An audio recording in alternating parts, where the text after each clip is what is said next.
Resumo o capítulo aí que o Abicaio acabou de explicar para nós. É como se São Luís dissesse assim para nós, né? Nesse capítulo 5. Confia em Nossa Senhora, ela é o guia, né? E só vai. E só vai, né? Porque ela é o caminho fácil, como o Abicael ficou falando. Boa noite, Denise, minha pregadora do fogo. Então, é como se... Eu resumo mais ou menos isso, né? Esse capítulo 5, né? Confia nela, cola nela e segue, né? Segue o bonde. E nesse capítulo 6, ele vai, digamos assim, mostrar, né, através da história, acho que quem já é consagrado sabe dessa história, né? E com o passar do tempo, conforme a gente vai atualizando, né, digamos assim, atualizando não, renovando é a palavra correta, né? Renovando, a gente vai fixando isso na nossa mente, né? Que ele vai contar a história, né? Que já vou contar para vocês. Ele vai meio que ilustrar, ele vai trazer essa história para ilustrar esse capítulo 5, né? Porque basicamente o 5 e o 6 falam basicamente a mesma coisa. Só que no caso ele vai ilustrar com essa historiazinha que nós vamos ver de Esaú e Jacó, né? Então vamos lá. Abicael, a figura bíblica aí, no capítulo 6, eu estou aqui com o meu tratado. Eu vou... Deixa eu procurar aqui, peraí. Esse capítulo 6, né, como eu havia dito, ele vai começar... Exatamente, predestinados e réprobos. Ele vai começar usando, né, narrando aqui a história para nós, né? Eu sei que tem pessoas aqui que é a primeira vez que vai fazer a consagração, né? Então eu vou ler, tá certo? Vocês vão ter que me aturar. Vocês vão ter que me aturar, meu povo. Sinto muito. Vamos lá. Logo no início, né, no primeiro artigo, ele vai tratar da história e ele vai começar assim, ó. Esaú tinha vendido o direito de primogenitura a seu irmão Jacó. Isso está narrado lá em Gênesis 25, 33. Vários anos mais tarde, Rebeca, mãe dos dois irmãos, que amava ternamente Jacó, assegurou-lhe esta primazia por meio de um santo expediente, todo cheio de mistério. Isaac, sentindo-se muito velho, quis abençoar os seus filhos antes de morrer. Chamou então Esaú, o filho que amava, e ordenou-lhe que fosse caçar alguma coisa para ele comer, a fim de que em seguida lhe dá a sua bênção. Rebeca avisou imediatamente a Jacó do que se passava e mandou buscar 2 cabritos do rebanho. Logo que este os entregou à sua mãe, ela preparou deles para Isaque, o que sabia porque sabia que ele gostava. Vestiu Jacó com as roupas de Esaú, que ela guardava. Cobriu-lhe as mãos, o pescoço com a pele dos cabritos, para que o pai, que era cego, julgasse pela pele da mão que era Esaú, embora ouvisse a voz de Jacó. Efetivamente, Isaque, surpreendido ao ouvir-lhes a voz, que julgou ser a de Jacó, mandou-o aproximar-se. Tendo-lhe apalpado as mãos cobertas de pele, disse que, na verdade, a voz era de Jacó, mas que as mãos eram de Esaú. Depois de ter comido e de ter aspirado, ao beijar o filho, o aroma do seu vestido perfumado, abençoou, desejando-lhe o orvalho do céu e a fecundidade da terra. Estabeleceu-o senhor de todos os seus bens e concluiu a bênção com estas palavras, abre aspas, aquele que te amaldiçoar, seja também maldito, e o que te abençoar, seja acumulado de bênçãos. Fecha aspas, Gênesis 27, 29.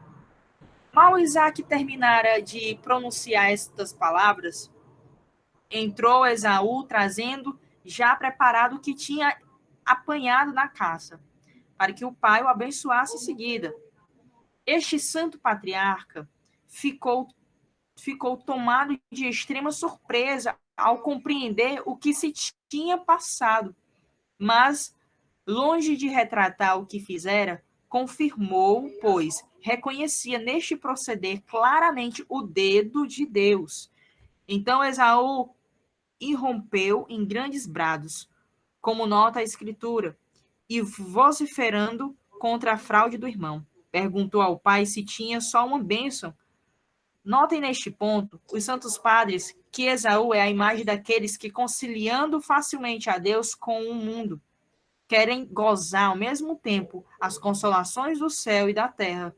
Isaac, movido pelos gritos de Esaú, abençoou por fim, mas com uma bênção terrena, e submetendo-o ao irmão. Concedeu a Esaú, por isso, o ódio tão profundo contra Jacó, que para matá-lo só esperava pela morte do pai. E Jacó não teria podido evitar a morte, se Rebeca, sua querida mãe, o não tivesse salvado pelas diligências e pelos bons conselhos que lhe deu, os quais ele conseguiu com fidelidade. Pronto. Narrando essa história, né? Eu lembro que logo no início, quando a Daiane foi se consagrar, a gente conversava sobre essa história, né? E aí eu falava para ela que, tipo, a primeira vez quando eu fui ver, né, o tratado e ler, assim como a Helenice havia dito logo no início, né, quando a galera que estava meio que dando seus depoimentos, né, compartilhando um pouco aí de como está sendo o processo, a Helenice disse, né, dessa dificuldade, percebeu que não estava sozinha, né, com relação às leituras e tal. E, tipo, eu também tive essas dificuldades, né? No primeiro momento eu li tudo, mas ainda não ficou tão claro assim para mim, né? Não ficou claro. E aí depois veio, com o passar do tempo, veio a renovação a consagração da Daiane, a gente fez juntas e a gente comentava, porque, tipo, quando eu li já pela segunda vez, já estava mais em claro, mas logo no início, quando eu li essa leitura, eu meio que eu não entendi e fiquei contra a Rebeca, né? Porque como que uma mãe vai fazer, vai tramar um negócio desse, né? Um negócio tão sério e ela vai tramar isso tudo, né? A favor de um filho. Mas, enfim, percebam que aqui, quando São Luís está narrando a história, até na sua própria Bíblia, né? Esperta, exatamente, bem espertinha ela. Percebam que aqui São Luís deixa claro uma coisa. Ele diz que aqui tinha o dedo de Deus. Não sei se vocês se atentaram a isso, né? Quando vocês estiverem lendo, quem já chegou aí no capítulo 6, o Jaci diz que está ainda no capítulo 4, ou capítulo 5, né? Mas quem já chegou no 6 ou já passou do 6, atentem-se a isso. Há o dedo de Deus nessa história, né? Aparentemente, com o olhar terreno, a gente esculacha a Rebeca, né? Pela atitude dela de fazer essa armação toda, né? Como o Jacis colocou aqui, né? Espertona, né? A bicha. Mas a gente percebe o dedo de Deus nessa história. E é isso que São Luís ele vai mostrar para nós, vai ilustrar para nós aquilo que o Abicael falou, o apego, né? Que o Abicael tinha dito que tem católicos que não estão apegados à Nossa Senhora, que se dizem católicos, mas não estão apegados, não se colocam em submissão à maternidade da Virgem Maria, né? É como se a maternidade de Nossa Senhora não estivesse ainda claro para muitos. Então, nesse caso, ele vai mostrar justamente a maternidade dela e como é essa relação daqueles que de fato têm a verdadeira devoção e aqueles que não têm a verdadeira devoção, ilustrando no caso aí através dessa história, né? Então aqui tem até a imagem Isaac, que tem o seu filho predileto, que é o primogênito, né? Que está mais voltado para a caça, né? Como tem aqui na imagem, ilustrando aí mais ou menos a história, e já o pequeno Jacó, né? Que está junto sempre da sua mãe. A gente vai ver isso, né? No decorrer aí, conforme eu vou falando com vocês, tá certo? Mas é somente a imagem para ilustrar isso, né? Que nós precisamos, como diz lá, né? Caminho fácil, caminho curto e seguro, né? Então a gente precisa estar apegados à Nossa Senhora, tá certo? E não esqueça, há o dedo de Deus nisso tudo. Há o dedo de Deus nisso tudo, tá bom? Então, a figura bíblica desta perfeita devoção, Rebeca e Jacó, tá certo? A gente já falou aqui que é uma família, né? A gente sabe que Isaac é o filho da promessa. Quem aqui não sabe dessa história, né, gente? Pelo amor de Jesus Cristo. Isaac é o filho da promessa e Rebeca vai ter esses dois filhos gêmeos, né? Que vai representar duas nações, tá certo? Dois povos. E se a gente se atentar no livro de Apocalipse, vai relatar justamente esses dois povos, que são os predestinados e os réprobos, como o nosso irmão colocou aqui. Aqueles que estão junto da mulher e aqueles que se rebelam contra ela, contra a mulher, né? Aqueles que de fato são verdadeiros devotos e aqueles que não são. Isso a gente já está falando desde o início, né, dos primeiros capítulos. Então, Rebeca é a prefiguração de Nossa Senhora, né? Alguns irmãos protestantes, eles usam dizendo que Rebeca é a prefiguração da igreja, né? Eles sempre vão voltar as prefigurações da Virgem Maria para a igreja, né? Porque eles, enfim, não têm essa predileção, né? Essa aproximação com a Virgem Maria, por conta mesmo da sua história em si, né? A história do protestantismo, que não tem nada a ver aqui com o assunto hoje. Então, tudo isso está narrado lá em Gênesis 27, né? Aliás, Gênesis 27 não, 25, tá? Jacó representa Jesus Cristo e os predestinados. Predestinados. Predestinados ao quê? Né? O que é que nós estamos predestinados? Vocês saberiam responder, se não, mas enfim, predestinado à vida eterna, predestinado à santidade, predestinado ao céu. Exatamente, Jesus, predestinado ao céu. Nós estamos predestinados, né, a viver para Deus, a servir, como o Abicael havia dito, a servir, né? Porque se não serve, não serve para nada, né? Então é mais ou menos isso que ele falou. Exatamente, de Assis, é até uma musiquinha, né? E o Esaú é a imagem dos reprovados, né? Reprovado em quê? Reprovado justamente nisso tudo. Na vida eterna, aqueles que não buscam a vida eterna, que não buscam servir, que não buscam renunciar a muitas coisas. E a gente vai ver isso no decorrer aqui das citações que eu vou estar lendo aqui desse capítulo 6º, que é um capítulo curto, né? Porque ele só vai falar mesmo dessa história, desse episódio que vai acontecer, que eu acabei de ler aqui para vocês. Passa aí adiante, Abicas.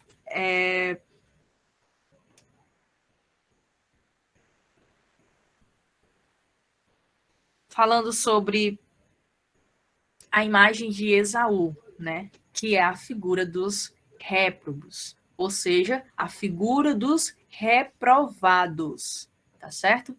A figura dos reprovados. São Luís, depois de narrar toda a história, né? Narra toda a história. Agora ele vai explicar para nós aí um pouquinho, né? Fazendo essa analogia dos aprovados e dos reprovados. Esaú, a figura dos reprovados, dos réprobos. Ele era o quê? Ele era primogênito. Ele era primogênito, forte e robusto de corpo, hábil na caça. Ou seja, ele sempre estava mais voltado para o exterior, né? Ele sempre estava voltado para o exterior. Então, o que era de terreno, o homem dominava. De fato, só dava ele ali, né? Realmente ele tinha esse talento, né, com a caça e tal. E aí é uma das características, do primogênito, né?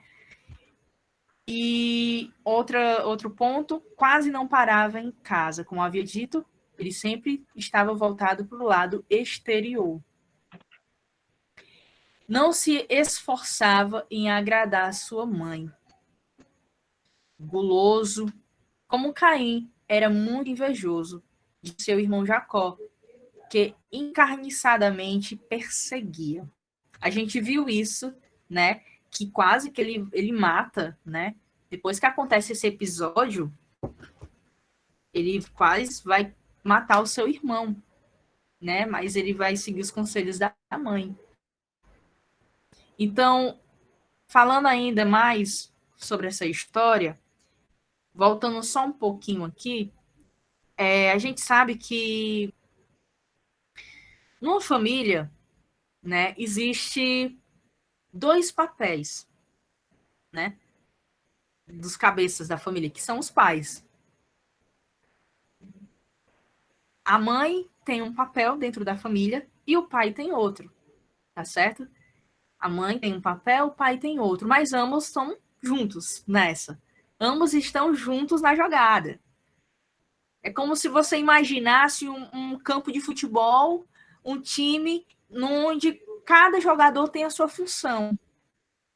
Cada jogador tem a sua função, mas o objetivo é o mesmo. O objetivo sempre vai ser o mesmo, que é ganhar, que é fazer gols, né? Que é levar a vitória. Mas cada um tem uma função em si. O goleiro tá ali para não levar gol, né? E aí vem um atacante que vai lá, de Assis aí de futebol que eu sei, e aí vai lá e faz o gol, né? Quem tá lá na frente. Aí tem a galera da lateral, que tem a função de levar a bola mais para frente. Tem os zagueiros que ficam mais retraídos, né? E tal, para não acontecer ali o gol. Então, cada um tem uma função. Na família, é a mesma coisa. Cada um tem uma função. A mãe e o pai, cada um tem uma função. Geralmente, a mulher ela está voltada mais para a educação dos filhos, para as coisas do lar. E o pai, ele já é o cabeça da família. Ele já é o cabeça, ele traz o alimento, né? Ele sustenta a família, ele protege a família, né? Ele tem essa missão clara e evidente que ambos estão juntos, um ajudando sempre o outro. Então, olhando para a realidade lá da cultura judaica, o primogênito vinha para justamente substituir o pai. Quando o pai, o líder da casa, o cabeça da família, o patriarca, quem é o patriarca da Igreja de Cristo? São José, não é isso? Ele é o patriarca. Tanto é que se eu for olhar a imagem de São José, ele sempre está com Nossa Senhora, o menino Jesus e a igreja ali, porque ele é o patriarca. Então, quando o patriarca não está mais presente, é o primogênito que toma posse. É o primogênito que vai ali fazer esse papel de proteger, de alimentar, de estar com a família, de direcionar a família. Por isso que, uma certa vez eu assisti numa pregação, o pregador falava que quando a mulher ela se converte, ela consegue arrastar os filhos. Mas quando o cabeça da família, o homem no caso, né, se converte, ele consegue arrastar a família inteira. E isso é verdade, gente. Eu fiquei pensando, e é verdade mesmo. E é verdade. Ele consegue arrastar a família inteira. É por isso que Satanás ele está sempre ali, atentando sempre contra a família. Inclusive, na consagração, né, da Rússia e da Ucrânia, Nossa Senhora havia avisado, né, que o último desafio vai ser esse: atacar de fato a família, bater de frente com a família. Então, Esaú, ele tinha ele tinha essa responsabilidade de tomar posse dessa primogenitura através da bênção do pai. Então, aquilo ali não era algo formal, terreno. Não era algo apenas civil. Não era algo apenas que envolvia a tradição ali do povo hebreu. Não, não era só isso. Era mais do que isso. Era algo sobrenatural mesmo. Era coisa de Deus mesmo. Como a própria história diz, tinha dedo de Deus ali. Então era algo sobrenatural mesmo. E que Esaú, ele se distrai. Ele vai se distrair com as coisas terrenas, com aquilo que é terreno, com aquilo que é exterior, com aquilo que não edifica. E na primeira oportunidade que o seu irmão tem, ele vai agarrar. Ele vai agarrar. Porque ele entende que aquela bênção era algo de fato muito importante. Então, a figura dos reprovados, meus queridos, está em Esaú. Uma pessoa externa, uma pessoa que não está, que não é família, que não está ali no seio da família, mas é externa. Que família é essa? Eu quero dizer, a família de Deus. Nós somos uma família. Eu, junto com vocês, nós formamos uma família. É o que muitos chamam de cristandade. São vários grupos católicos que estão unidos a favor da santidade, a favor do céu, daquilo que é bom.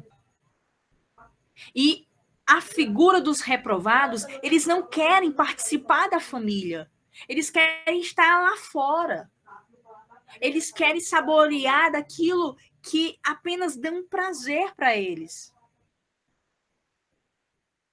Então é basicamente essa imagem de Esaú. Essa é a imagem dos reprovados. Essa é a imagem dos reprovados. E aí São Luís vai continuar dizendo: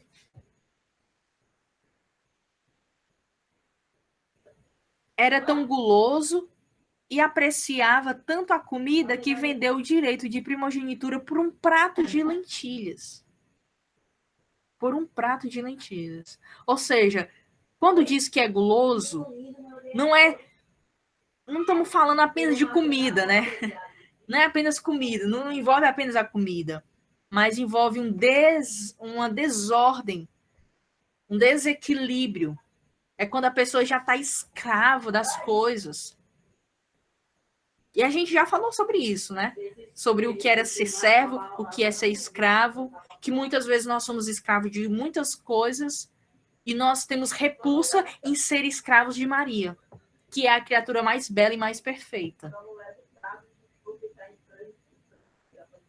Então, Esaú é esse homem desequilibrado, que não busca ser uma pessoa equilibrada, virtuosa, mas ele está ali totalmente dominado